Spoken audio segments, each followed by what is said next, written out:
You ask Tiger to calculate. This deals with linear inequalities with one unknown. The final result is u equal or smaller than 4. Let's solve it step by step. Group all constants on the right side of the inequality. Add 39 to both sides.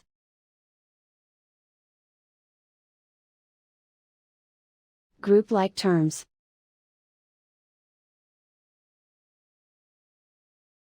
Simplify the arithmetic.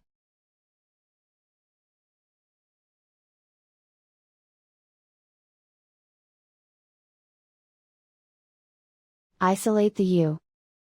Divide both sides by 5.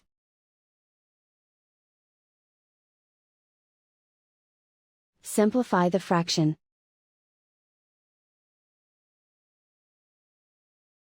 Find the greatest common factor of the numerator and denominator.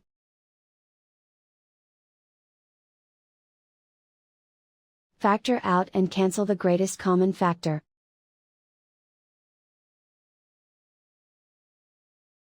Plot the solution on a coordinate grid.